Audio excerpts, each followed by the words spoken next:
کیا بے جان تصویریں انسانوں کا نعم البدل ہیں۔ کھانا پکاتے ہوئے صبیحہ کے آنسوؤں نے اتنا پریشان کیا کہ عجیب سے احساسات میں گھری میں کمرے میں چلی آئی۔ ہنڈیا میں بھی مجھے اس کے آنسو تیرتے نظر آ رہے تھے۔ بیڈ پر بیٹھ کر میں نے کمبل لپیٹ لیا اور ممتاز مفتی کی کتاب انکہی کھول لی۔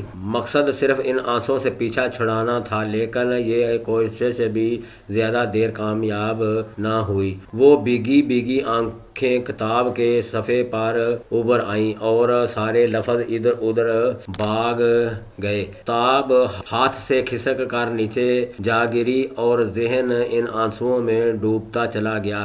سردی کا احساس ہوا۔ میں نے کمبل سر تک تان لیا اور کتاب تکیے کے نیچے رکھ دی۔ دن بھر کسی تھکن دماغ پر بری طرح حاوی ہوئی۔ اسے میں نیند کی دیوی فوراً مہربان ہو جایا کرتی، کیونکہ سارا دن بچوں کے ساتھ مصروفیت اور اس قدر تھکاوٹ تھکا دیتی تھی۔ مجھے اسکول میں پڑھاتے چند ہی دن ہوئے تھے۔ وہی گورنمنٹ کے اسکولوں کے عام مسائل، کلاسز زیادہ اور اسٹاف کی کمی کے باعث ایک وقت میں دو تین کلاسز کو سنبھالنا ایک مشکل اور صبر آزما کام تھا۔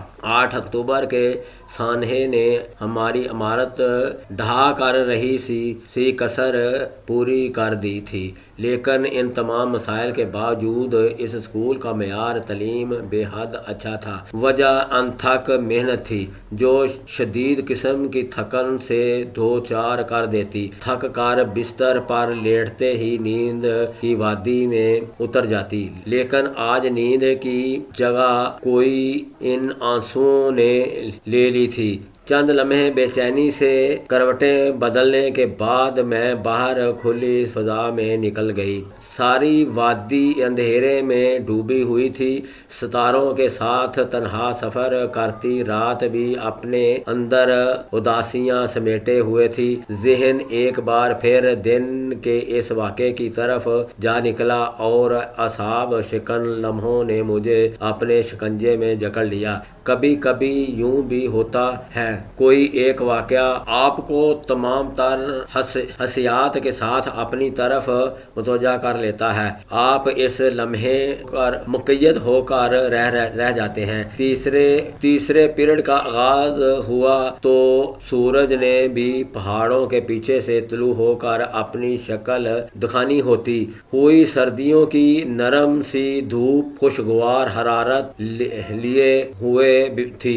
جماعت سوم کی طالبات کو لکھنے کا کام دے کر میں نے ان کی ہوم ورک کاپیاں اٹھا لیں۔ ابھی 3-4 کاپیاں چیک کی تھیں جب سسکیوں کی آواز بے حد قریب سے آئی۔ وقت کم تھا اور مقابلہ سخت والا حال تھا۔ بے تحاشا مصروفیت میں نہ چاہتے ہوئے بھی ان سسکیوں کے تعاقب میں دیکھا کہ کرسی کے عین پیچھے بیٹھی صبیحہ بے تحاشا رو رہی تھی۔ ہر دم ہنستا مسکراتا سرخ و سفید چہرہ آنسوؤں سے بھرا تھا۔ دکھ اور خوف کی پرچھائیاں واضح دکھائی دے رہی تھیں۔ کیا ہوا؟ جواب تو دو۔ کاپیاں میز پر رکھ کر میں پیچھے مڑی اور اس کا چہرہ اوپر کرنا چاہا، جو اس نے گھٹنوں میں چھپا کر مزید تیزی سے رونا شروع کر دیا تھا۔ رونے کی وجہ جاننے کی ہر ممکن کوشش کرنے کے بعد ناکام ہو کر میں نے دوبارہ کاپیاں اٹھا لیں۔ اس بے وقت کی راگنی نے مجھے شدید کوفت میں مبتلا کر دیا۔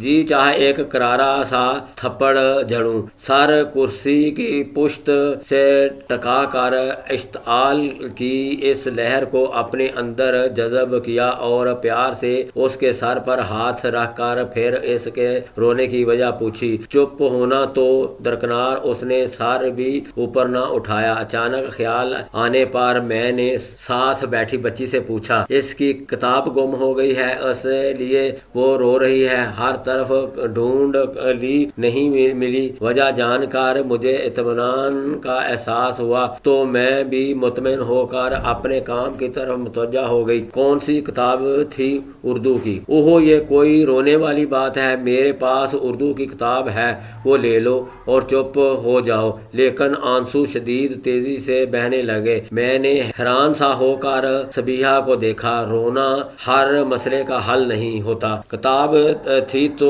کوئی انسان نہیں۔ جو کھو جانے تم ملتے نہیں، یہ جملہ بے اختیار میرے زبان سے پھسلا تھا، جس پر بعد میں افسوس بھی ہوا۔ چلو، میں آپ کو نئی کتاب لے دوں گی، بس اب خاموش۔ مس یہ کہہ رہی ہے اپنی والی کتاب لوں گی۔ اب میں اپنی والی کتاب کہاں سے لاؤں؟ لیکن آنسوؤں کی شدت سے اس کے منہ سے ایک لفظ تک نہ نکلا۔ کام ختم کر کے میں نے کاپیاں بچوں کو تھمائیں تو میرے میز کے اوپر ایک کتاب رکھی نظر آئی۔ ایک کتاب تو یہ ہے، یہ رکھی ہے، یہ تو نہیں۔ یہ سنتے ہی اس نے جھٹکے سے سر اٹھایا اور تیر کی طرح لپکی۔ چوتھے پیریڈ کی گھنٹی بجی تو سارے بچے بیگ اٹھائے باہر بھاگ گئے، جبکہ وہ ارد گرد سے بے خبر تیزی سے کتاب کے صفحے پلٹ رہی تھی۔ چہرے پر شدید الجھن کے آثار تھے۔ ایک جگہ پہنچ کر وہ رک گئی اور چہرے پر سکون پھیل گیا۔ ہونٹوں پر پھیلنے والی مسکراہٹ بڑی دل فریب تھی۔ وہ کتاب کے صفحے پر ہاتھ پھیر رہی تھی۔ میں نے یہ منظر نہایت دلچسپی سے دیکھا اور بے اختیار ہی ہاتھ بڑھا کر کتاب لے لی۔ صفحوں کے بیچوں بیچ ایک آدمی کی تصویر تھی جس کی عمر 40 کے لگ بھگ تھی۔ یہ میرے ابو ہیں۔ یہ کراچی کی تصویر ہے جب وہ وہاں کام کرتے تھے۔ بے پناہ پیار اس کے لہجے میں سمٹ آیا تھا۔